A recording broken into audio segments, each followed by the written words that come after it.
What is up, everybody? Anthony Cosenza here with CincyJungle.com. And this is, of course, the Orange and Black Insider Bengals podcast coming at you live Tuesday afternoon, Tuesday evening for some, a little later than usual for our Happenin Headlines show as we go around, take a spin around the league, spin around the Cincinnati Bengals, and catch you up on all the happenings, whether it's breaking news, whether it's news that's been out there for a day or two, and or stuff that's just going on in the division, so you can get caught up and sound like a smarty as you're out there talking with your friends, your coworkers, your colleagues, your fellow Bengal fans. If you want to troll people on Twitter, I don't recommend that, but of course there are people who like to do that. Happy to be with you. And as usual, this show can be found on your favorite audio streamer by subscribing to the Cincy Jungle podcast channel, whether that's on iTunes, it's on Stitcher, Spotify, Google Podcasts, iHeartRadio, any of the major ones. Our feed is on there, so you got to look for the Cincy Jungle podcast channel. Get it, subscribe, leave us a review as well. That helps us out on a number of different fronts, so we appreciate that. And then, of course, if you like the video platform, you can like the Cincy Jungle Facebook page, give that a thumbs up, or our YouTube channel right down here. There's a little icon down there. Click that, the show icon, to subscribe. And then, of course, the bell to be notified when we go live, when new content is available, etc. So let's get going with some news here, and we'll talk a little bit of schedule release. It's a couple days away, so we're going to give you all kinds of coverage on Cincy Jungle on that. There are some rumors flying out around the Bengals, and what to expect in terms of primetime games and whatnot. So we'll see what happens there, but let's kind of get rolling and catch you up on the sights and sounds as Bengals are still doing some workouts, OTAs and whatnot. We will catch up on some things in the big news, and some positive news. T. Higgins works out without a sling for the recovering shoulder, and this is on CincyJungle.com. I'll full screen that bad boy for you, and I will pin the link for those in the live chats here or afterward. If you want to go check out that article, have not had the chance yet, there it is for you. T. Higgins works out without a sling for the recovering shoulder. I believe this was on the Bengals Twitter account. Yes, it is.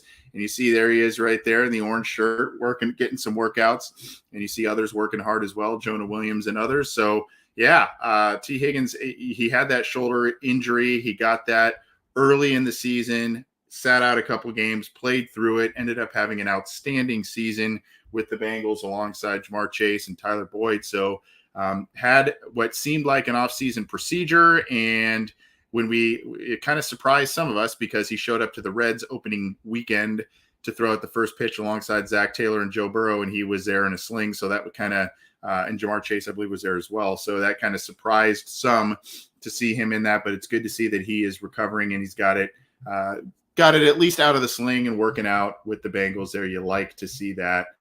And so T. Higgins back to at least somewhat normalish in terms of working out and all kinds of different stuff. Let's keep it going here to the next article that we want to get to.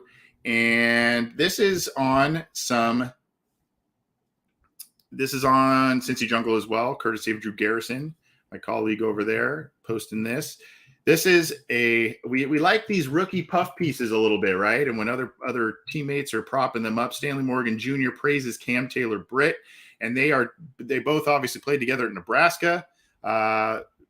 Morgan becoming a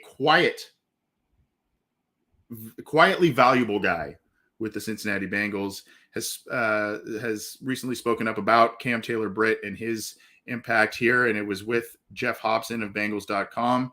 I called him the Energizer Bunny was the quote from Morgan. He's a hard worker. He's always been that way. We'll get an energetic, humble beast. And here you go here, going down to the quote here. When he was playing receiver at Nebraska, I always tried to go against him. And this is Taylor-Britt talking about going the other way there, I believe. I always tried to go against him, just being the competitor that I am. I promise you that if you ask him to do an interview, he'll tell you that I was always the first one to try and knock out Stanley Morgan just because he was a superstar on the team. I just had to solidify myself and show that this freshman wasn't afraid to come in and work. And he gained a lot of respect in that Cornhuskers team. Obviously, Stanley Morgan had some for him there. And so you like to see this. And if you have not, or maybe you have seen clips, film, extensive or otherwise, on Taylor Britt, that Energizer Bunny, that high energy level of play, that definitely shines through on the film for sure. And even if he's beat on a play, his recovery speed is very nice, and he will get back in the mix, make a play. He's physical. He's got high effort, and a lot of things you like out of the guy. So, and then of course the athletic traits with it. So Stanley Morgan, obviously very high on his former teammate on Nebraska, and now current teammate with the Bengals. And so the Bengals are getting more and more props on their undrafted free agents and or draft picks themselves. Here is an article on Cincy Jungle relaying this one here about a specific undrafted free agent that is, as the title notes, Bengals are praised for great undrafted free agent signing who is an even better person. Now, who might this be, you ask? Well, you can see here Good Morning Football talked about a bunch of different players, but this one here is from Pitt, the long snapper Cal Adamitis, potential heir apparent to Thor on the Bengals right now, Clark Harris. And the quote here is, he played at Pittsburgh. He's one of the leaders of the entire program. Last year, he cut off his hair and raised $117,000 for pediatric cancer research. That's awesome. He is one of those guys who profiles as a future Walter Payton Man of the Year candidate. Really cool, and a story you don't normally readily hear about a lot of players at the undrafted free agent ranks, particularly when they are a rookie just coming into the picture here. Cal Adamitis from Pitt, one of those guys that Zach Taylor and his entire staff targets to bring into the locker room, whether he is going to take that long snapper position this year or whenever. Having a guy that has this kind of background, raising over $100,000 for pediatric cancer research, and was a leader of his football team, you got to like that. And that is most definitely a theme for Zach Taylor and his locker room and the players that they bring in on a lot of different fronts. So Cal Adamitis, a player to watch. Now, this is courtesy of our friends Daddio. I don't know if they might be recording tonight. Daddio Hoji and my co-host John Sheeran. I don't know if they're recording live tonight or not, but if so, I hope they are doing well. Their show can be found on the Believe Podcast Network, but also on cincyjungle.com. Great guys, entertaining show to say the very least. But this article here, while it talks about the obviously it gives you the media for the show and whatnot, but here is the article titled "Bengals Experience Frustration During the Draft as Their Board Was Picked Repeatedly." John Sheeran and myself also talked about this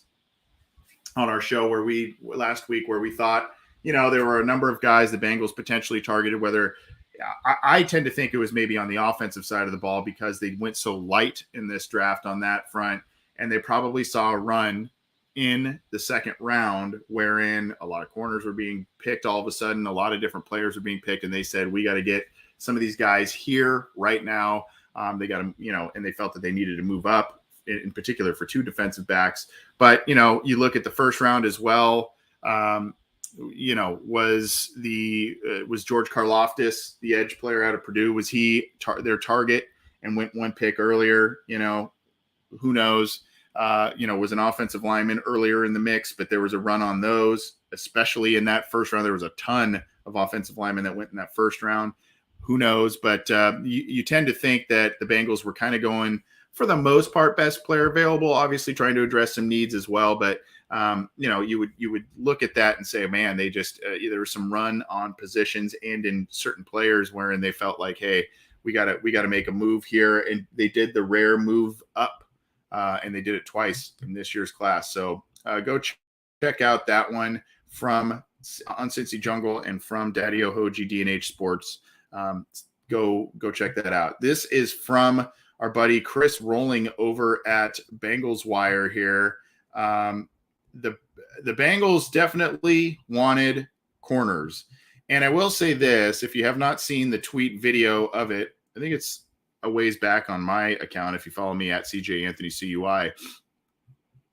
This is an article here relayed by Bengals Wire, Chris Rolling, USA Today. Here's the link to that there. Bengals liked Kaiir Elam in round 1, and the medicals kept them from taking Andrew Booth in round 1. Maybe if he fell to the spot that Taylor Britt fell in the second round, maybe that's where they would have gone because the Bengals did bring in Booth for a pre-draft visit, or they had pre-draft interest in Booth, if you remember that. Clemson, another really active, high-effort corner. So, they liked him.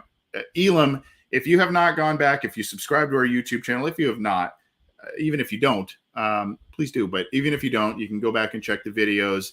I had some conversations with Joel Klatt of Fox Sports in particular, but also Daniel Jeremiah and others. But Joel Klatt really pegged Elam to be the guy that the Bengals were going to get. The size, the speed, the athleticism. Yeah, there was the dip in production this last year. But so at any rate, this was a guy that Joel Klatt thought the Bengals were going to be all over. And this report corroborates it here going forward here. And you can see here, it's Jeremy Fowler of ESPN saying the Bengals would have gone with Kaiir Elam, and the medicals on Clemson cornerback Andrew Booth Jr. kept them away. What I was referencing earlier, by the way, there is a video out there of Kaiir Elam interviewing in a room full of Buffalo Bills, where he ended up going, Buffalo Bills coaches and executives, and he absolutely nailed this interview from this little clip that they shared.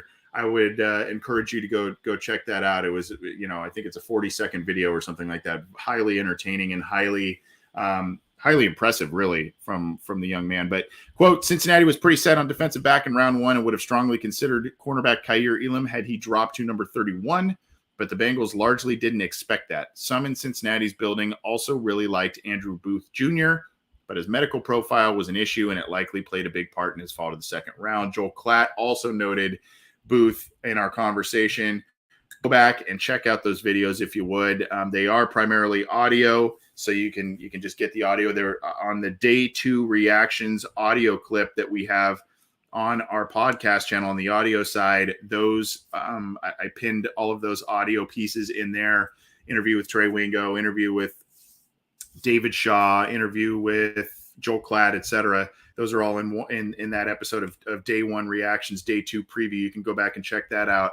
But otherwise, they all are on separate videos on our YouTube channel, most of which are audio. The Trey Wingo is audio and video, so enjoy that if you haven't checked that out. That was a lot of fun talking with all that crew over there in Las Vegas leading up to the draft, and hopefully you enjoyed it as well. More draft hype for the Bengals picks here, and this again is from Chris Rolling, Bengals Wire, relaying this information to us. We got to try and get Chris on this show. He does an awesome job over at Bengals Wire. You can see here, Dan Graziano of ESPN named first-round pick Daxton Hill. This was the article, by the way. Bengals Dax Hill was the best pick of the draft, says one insider. And that is Dan Graziano, named first-round pick Daxton Hill as his favorite pick in the draft. Safety Daxton Hill to the Bengals at number 31. Look, my answer is probably Hamilton, meaning Kyle Hamilton and the Ravens, but I have to think he's going to be a popular one. So let's pivot here and highlight what I thought was a really smart value pick by the defending AFC champs. The Bengals see Hill as a Swiss Army knife type of defensive back. Does that sound familiar? We've labeled him as that on this show. Who could play safety, slot corner, and basically whatever else they need him to do in their secondary. They hit the offensive line hard in free agency, as they should have, but they had some holes to fill on defense too. Hill can help them fill whatever those turn out to be. And he's not a bad leverage play for the team in case Jesse Bates' contract dispute continues to linger. And more on that in 1 second as well. But one ESPN insider says that Daxton Hill was his favorite pick of the entire NFL draft. Daxton Hill to the Bengals. Like that one the most.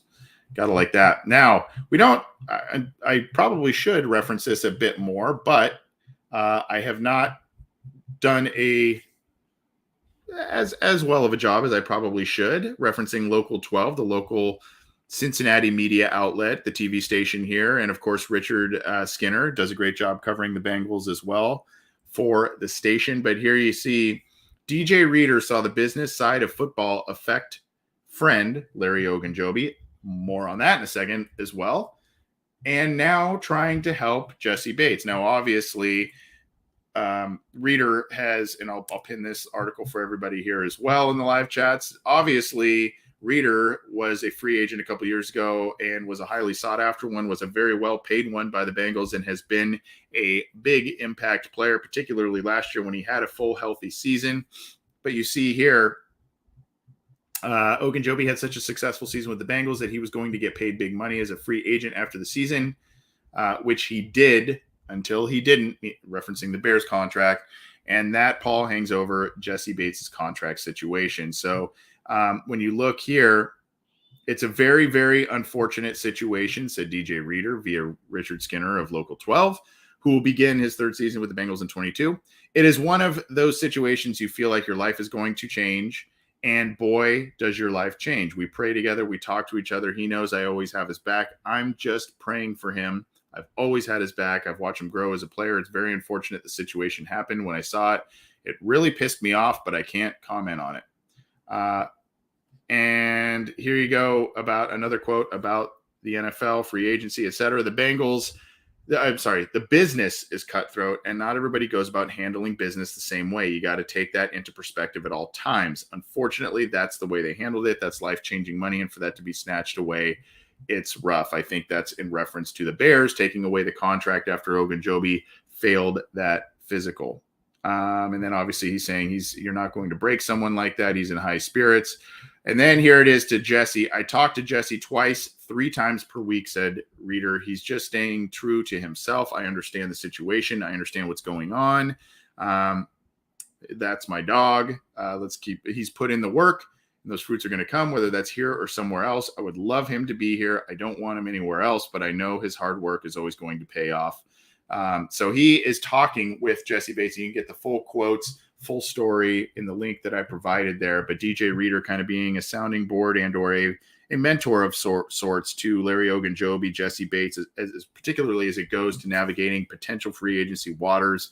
Obviously, Ogunjobi and he got close, being interior defensive line mates last year, and both played very well for the Bengals. So there is, a lot of camaraderie and interaction and a lot of different respects here.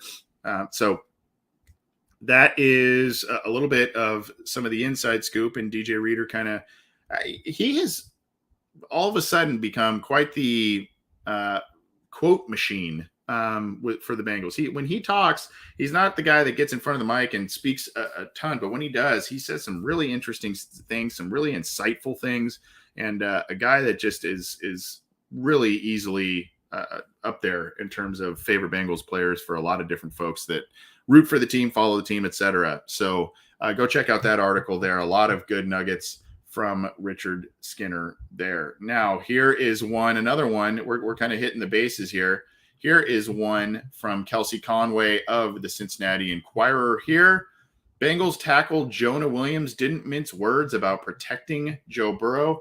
And I will pin this as well so you can go give this a click in the live chats. And this is really interesting stuff. We got to try and get Miss Conway on the show as well. We've had Charlie Goldsmith on here. We got to get her on here too.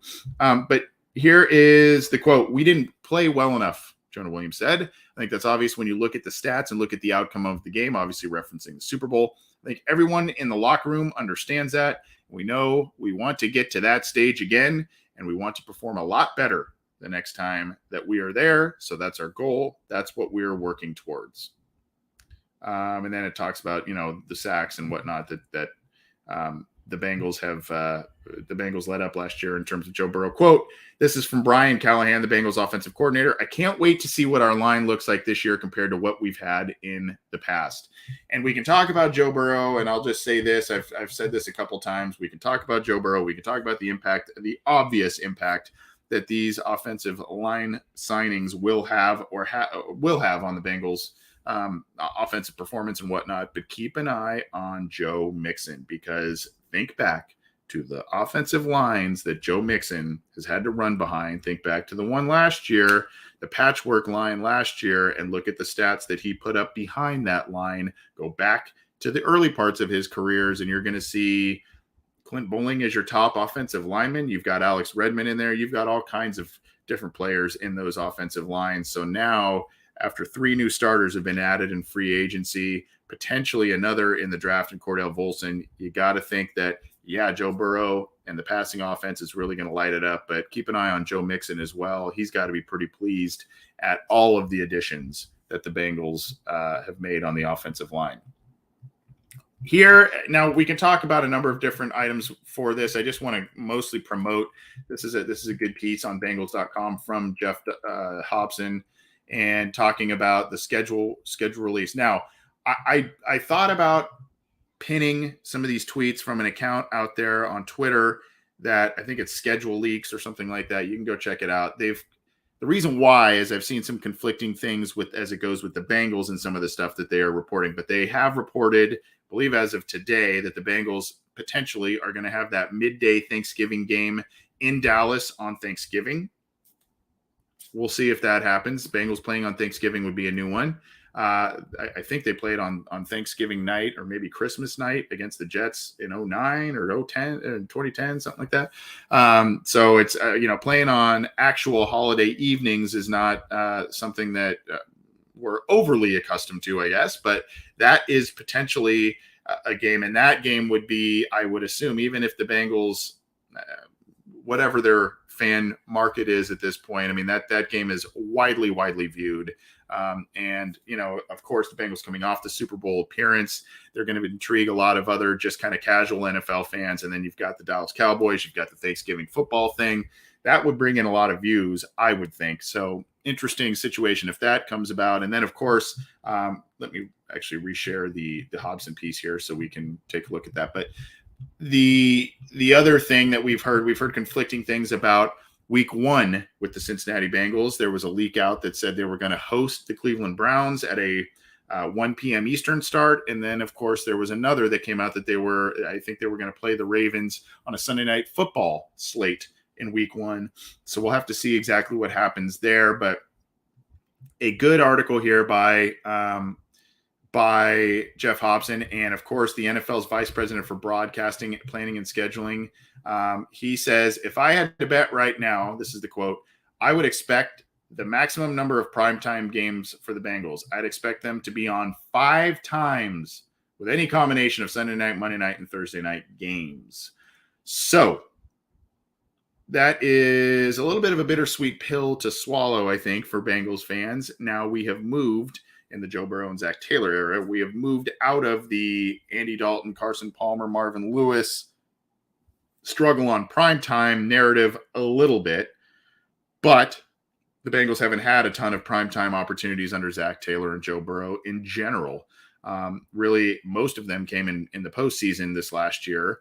And so, you look at that and you go, okay, what does the future potentially hold with 4 or 5 primetime games? And someone had asked earlier, do I expect that? Yes, I expect the Bengals to be very close to 4 or 5 primetime games, not only because of what they did last year and the star power that they have on their roster, but look at some of the teams they play this year. Tennessee Titans, Baltimore Ravens, Pittsburgh Steelers, of course, those 2 teams, of course. Cleveland, I know they had a down year last year, but they'll still probably be pretty competitive. And then, of course, the Chiefs, the Bills. I mean, so there are a lot of other teams who are very, very good that they're slated to play that would bring a lot of intriguing matchups. What I'm wondering, and this wasn't on that schedule leak Twitter account, but I am wondering if the Bengals would have the opening Thursday night contest to open the season. I don't know if that would take place or not. There's usually, either a Super Bowl runner-up or some sort of conference champion, or maybe even the Super Bowl champion. And it's usually a really high-profile matchup. So I'm curious to see if the Bengals get that one slated. We'll see in a couple days here. But I would definitely expect, there was a question in here, do I expect the Bengals to get 4 or 5 playoff postseason, 4 or 5 primetime games, hopefully another 4 postseason games. But yes, I would expect that the Bengals would be up there, not only because of what they did last year, who they have on their roster, but who they also play on their schedule. There's a lot of star power on their schedule too. So we will see what happens. I'm going to share this one here. This is from our guy, Jeff Trenopole. I don't know if he's tuning in live or not. He tunes in live here and there. Also known as Mr. Strawberry Ice, the Iceman. Been on his show, and he's an entertaining guy, great host. And here is a Twitter account video. This is apparently the let's redo this here. This is the site. Apparently, he walked by and saw the site of where the practice bubble construction is being done for the Bengals. And as you know, the practice bubble has been just a real quick slate of news. Katie Blackburn talked about it at the owners' meetings a couple months ago. They're going to build a temporary facility, and then they are in the works apparently for a permanent facility. But this is a little bit of a sneak peek. Got a lot of run here. I think he's got over 1,000 likes on the bad boy. So props to Jeff for getting this one there. But in case you had not seen it, that is what's going on with the practice bubble, and the Bengals are working on that. So go if you're in Cincinnati, you can go check out where that is and see that. But the Bengals, they just keep charging forward and acting like the champs that they were last year, right? I mean, they just are doing all the right things, and between, engaging the fan base, between doing the Ring of Honor and now finally getting this practice bubble, just doing all kinds of things that continue to excite the fan base, continue to excite the players, really. So good on them, and thanks, Jeff. Go check out his podcast, Cincinnati Sports with Strawberry Ice. I've been on that. John Sheeran's been on that. Other Cincy Jungle members have been on that, and all kinds of other media members and whatnot have been on that show. A lot of fun, and a great guy. And you can also catch him at, I think he's a season ticket holder. So in that wild season ticket section, you can go check him out out there. He goes to the games there. But I mentioned DJ Reader and others earlier. Here is one from Adam Schefter as we continue on here. Former Bengals defensive tackle Larry Ogunjobi spent the past 2 days visiting with the New York Jets. What is with the New York AFC teams and Cincinnati Bengals players? What is with it? I don't get it. But at any rate, Ogunjobi, good to see that he may be getting another shot at a contract. I know a lot of us would like to see him, given that the Bengals did draft an intriguing and exciting player in Zachary Carter in the third round, but they did wait a little longer than maybe some people thought they would. And this is a guy that Ogunjobi just had a really nice year with the Bengals last year on a rental deal. So maybe this is an opportunity for him. Obviously, the Jets grabbed CJ Uzomah, grabbed a couple of other, I think that one or two more tight ends in the draft there that maybe the Bengals were targeting. So here you go. Ogunjobi spent the last 2 days visiting the Jets. We'll see what happens there. But Larry O, I think the Bengals were maybe keeping tabs on stuff, but they were probably not going to put out a big deal on the table for him based on that injury he suffered. So we'll see what happens. But Larry O has been visiting with the Jets the last 2 days. We'll see if they, offer him a contract. And obviously if there is we'll see what that is. And, if he passes a physical and all of that. Hey, I got to pin this, and I don't mean to be self-serving. I just appreciate that comment, Homer. That is Homer Harold Jr. on the Facebook chat giving me a nice compliment. I have fun doing it. Labor of love, my friend. So I appreciate the compliment, and I appreciate all of you who tune in live, of course, and who tune in after the fact, whether it's on the video side or audio side. Thank you. I appreciate it. Labor of love, ladies and gentlemen. I love it. I love it. Thank you. All right. And of course, before we transition to the rest of the AFC North, we would be remiss if we did not wish the coach, Coach Taylor, happy birthday. Happy birthday, Coach. It is today, May 10th. So happy birthday to the coach, who has done quite the job of reinvigorating this team, reinvigorating where we're at and with the Bengals, and obviously bringing us an exciting year. He told us to trust the process, and it was hard to do so, but patience is a virtue, as they say, and it paid off. So happy birthday, Coach Taylor. Of course, the other great Coach Taylor, the other being, of course, in Friday Night Lights. So at any rate, happy birthday, Coach Zach Taylor. Hope you have a good birthday. Let's see. Let's continue on with the AFC North, and we'll spin around the division here. A couple of different moves. The Ravens sign veteran running back Mike Davis. They are trying to do some things in their backfield, and they want to run the ball. They want to have short, controlled passing, as evidenced by all of the tight end pickups that they made. But Mike Davis, 1-year deal with the Baltimore Ravens. He was recently released by the Atlanta Falcons, had 503 yards and on the ground and 259 receiving yards last year. And then, of course, they get J.K. Dobbins back, who missed last year, and Gus Edwards, who missed last year as well. And so he, as those guys come back and rehab, Davis helps them out in a lot of different fronts there, and a guy who had a little bit of production with the Falcons last year, albeit a pretty miserable year for the Falcons for the most part. Now, this one it's slightly outdated, but I think the interest is still there. This was from a few days ago, and this is on Baltimore Beatdown. I will pin this. The other one, by the way, was on BaltimoreRavens.com. This is on Baltimore Beatdown, which is the Baltimore Ravens site within the SB Nation network. Ravens reportedly interested in signing wide receiver Jarvis Landry. So they went light at wide receiver in the draft. They had Rashad Bateman last year. They traded away Hollywood Brown during the draft this year to the Cardinals. So here you go. They might be interested in signing Jarvis Landry, who is a little bit more of the possession receiver type and not so much the deep threat type. So we'll see here. And this is from Dove Kleiman at NFL_Dove Kleiman. The Ravens are interested in signing former Browns and Dolphins possession receiver Jarvis Landry. We'll see exactly what happens here. 29-year-old, obviously Landry, talented guy, has had some good accolades and whatnot. So you got to like that for them. If you are a Ravens fan, that would be a decent move for them, and obviously would kind of play into their strengths a little bit. I think they're trying to shorten the field, it would seem, for Lamar Jackson, let him do what he did a few years ago with his legs and whatnot. And so let's see what happens, especially with the tight ends they've brought in. But I don't know. Now, this is a good segue into the Cleveland Browns here, because this is from Dogs by Nature,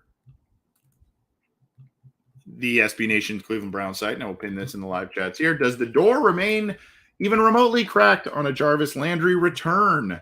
And this is from Thomas Moore on Dogs by Nature. And you can see here, you see Pat McAfee here. This is a great wide receiver market for the Packers, and I think they're going to be involved for Jarvis Landry, Julio Jones, and OBJ.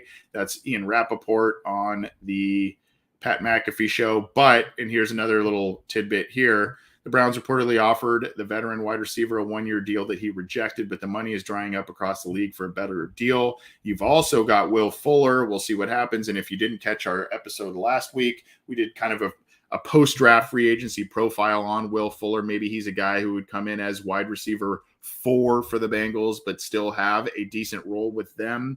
Obviously, a lot of questions with Fuller, but speed, and brings a little bit of some elements that they didn't have behind the big three last year in terms of that speed and game stretching ability, maybe a little bit of return ability as well.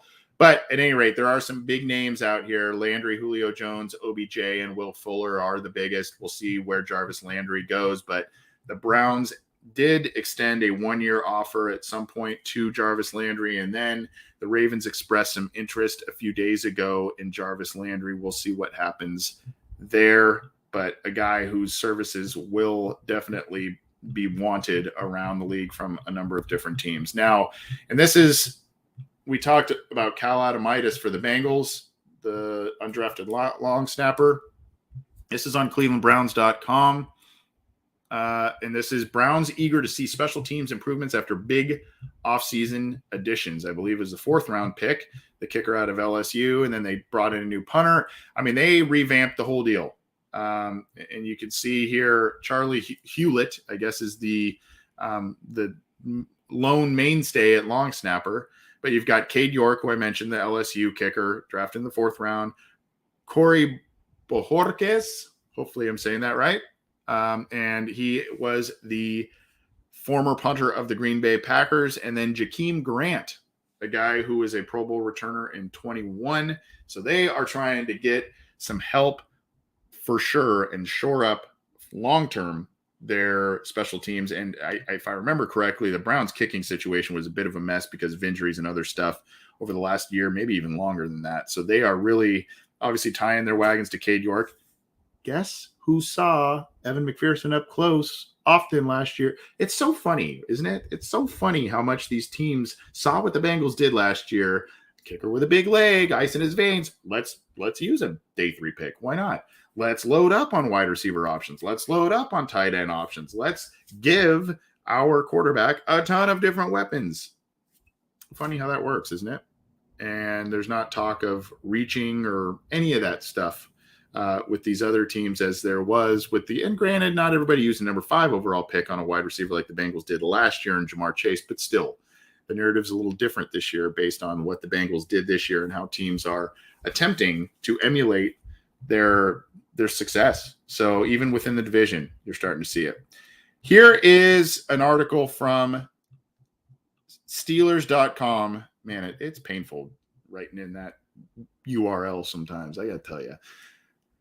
Pickens brings finesse and physicality, meaning George Pickens, the Steelers' second-round pick, a guy who is not shied away with being physical on the field. And there is a viral video out there. I think I said it last week. It's kind of honestly ridiculous. It's like a 35-second video. And in the 35-second video, I would say there's probably a dozen highlights. One of the dozen highlights is a catch. And that catch is questionable. He might have been out of bounds making the catch. It was a nice looking catch, but he might have been out of bounds making the catch. The rest of them was picking fights or pushing defensive backs when they either weren't looking, weren't expecting it, what have you. So expect this guy to, make some plays on the field. He's a really talented kid, but expect him to try and embrace some of the things that the Steelers like to embrace, which is, talking on the field and a little extracurricular after the whistle, trying to get flags out of the other team. Expect it. And here you go. Here's the quote from Pickens himself. Everything was still spinning a little bit, but I am ready to play. I am really ready to play. I'm so glad to be here and be a part of the team. After the emotions of draft day get going, you just wish you could play right now. But in reality, I have to wait, figure out the team, the staff, take my time. It was really the craziest thing to see on television. And he goes on talking about being there with his family. Now let's get started. An intense guy, a guy who, again, has a lot of talent. The thing is, there's a lot of questions about how did he interview with a lot of teams? Did he, obviously some of the stuff on the field where he's physical and kind of fighting with players a lot on the field, that scares some teams off in terms of potential personal foul issues and whatnot. We'll see. The Steelers do have some talent there. They've got really talented wide receivers, but each one of them seemed to have some questions. Deontay Johnson, really talented, had some issues with drops and hands. Chase Claypool, a guy, is he a little bit of a one-trick pony? Last year had some issues with drops and whatnot. Incredibly athletic, big guy, and has put up stats in his couple of years in the league, but, some questions there. And now you've got Pickens, another really, really talented kid, but you've got some of these other extracurricular stuff in terms of on the field kind of behaviors that you kind of go, okay. So a lot of talent and some questions also with the receiver group on the Steelers there, but they have done what they can. Najee Harris and others going, and then the trio of wide receivers I said. So they're trying to make their own mark. With talented offensive players. They need to figure out their quarterback position. They drafted Pickett, brought in Trubisky. We'll see what happens there. This is from Behind the Steel Curtain, again, the SB Nation Steelers website. And this is Steelers make some roster moves to get to the 90-man offseason roster limit. What those were: they waived long snapper Rex Sunahara and linebacker Tegray Scales. And they also waived Isaiah Johnson, cornerback. So those are some moves that they have made to get to 90 players.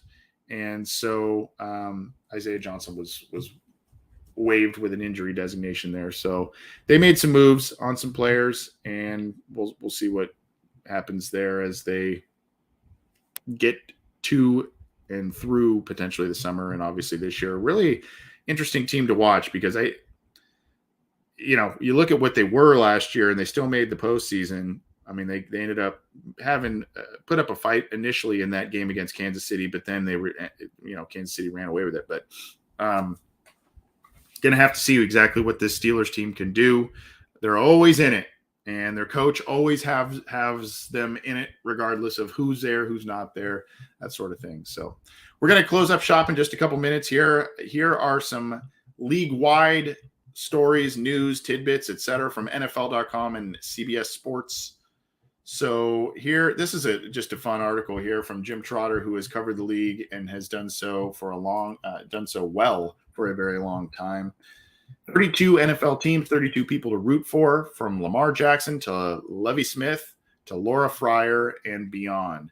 And if you go here, we'll kind of, you got Kelvin Beachum with the Cardinals, Drake London, I'm partial to him, with the Falcons, Lamar Jackson, as he mentioned, Stephon Diggs with the Bills, Sam Darnold with the Panthers, Justin Fields with the Bears. And for the Bengals, he designates Jesse Bates. And he writes, the soft-spoken team captain was a quiet leader through lean years, but has yet to receive the lucrative multi-year extension he desires. Here's hoping he has a big year playing on the franchise tag, then cashes in with the Bengals or someone else.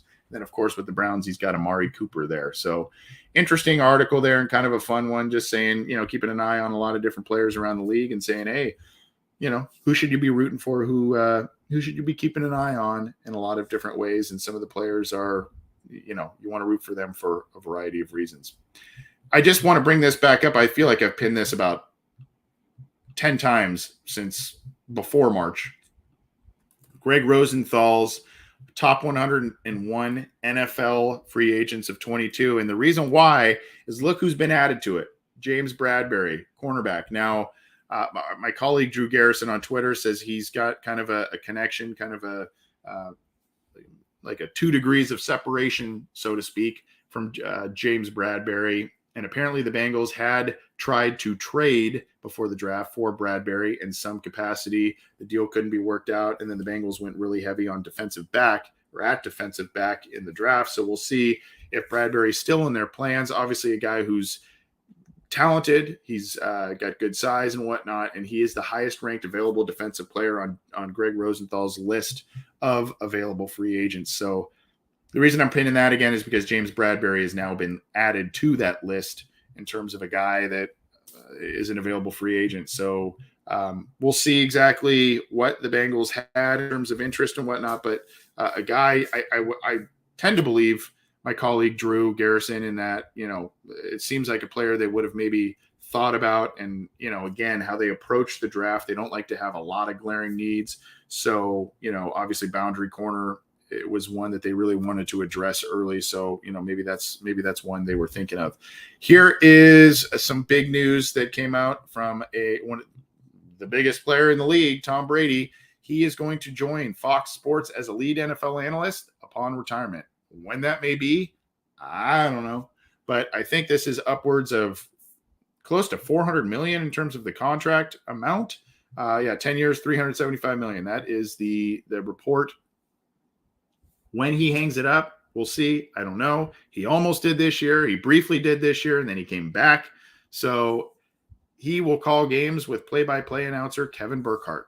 That is the plan. And so he just can't stay away. It'll be right upon retirement. He's going to call the games with Kevin Burkhardt. And that Kevin Burkhardt now moves into their main play-by-play role, I believe, with Troy Aikman and Joe Buck moving on from Fox. So we will see exactly what goes on here. But Tom Brady, he's going to be in the booth.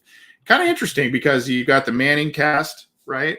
I assume that's going to continue and whatnot. A very entertaining way to watch Monday Night Football. And then, of course, you now got Brady in the mix, calling some games there. So we'll see.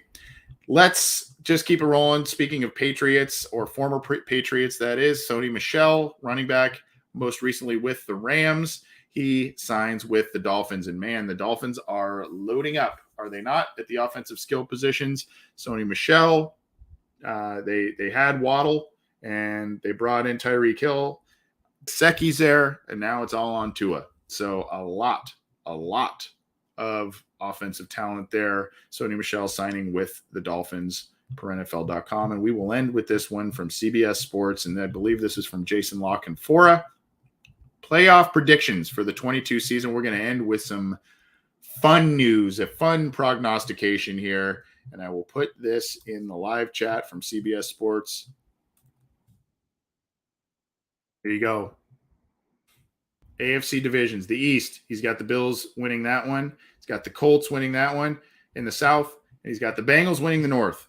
This was no fluke. This team is loaded, and it's going to be a problem for a long time. I love what they did to bolster the defense in the draft and what they did to buttress the offensive line in free agency. They returned more than enough of last year's cast, much of which is still just scratching the surface of their prime. They will be a hot ticket for the first time in a long time, too, with the Jungle Prime to be a tougher place for opponents to play. So he's got the Bengals coming back.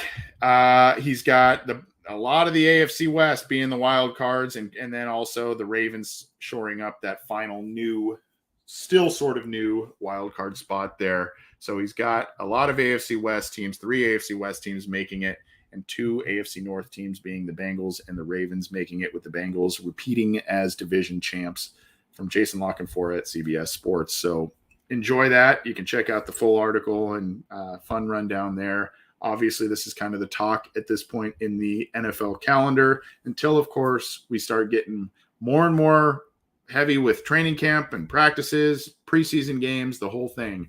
Nevertheless, we've got you covered at CincyJungle.com with your news, opinions, analysis, all of that. And, of course, here on the Orange and Black Insider, part of the Cincy Jungle Podcast Network, you can get the podcast by subscribing to it on your favorite audio platform, whether that's iTunes, Stitcher, Spotify, Google Podcasts, iHeartRadio. I mention it all the time. Go subscribe, leave us a review. If you like the videos, you got to like the Cincy Jungle Facebook page, give that a thumbs up. Or, of course, right down here, click that show icon for the OBI show icon, subscribe to the YouTube channel, and click the bell to be notified when we go live, when new content is available. Go catch up on some of that draft stuff. If you didn't listen to the Trey Wingo interview, a lot of fun. That was like 15 minutes of just chatting about the NFL, the Bengals, all kinds of different stuff. And then, of course, some stuff, especially as you look back to who the Bengals picked.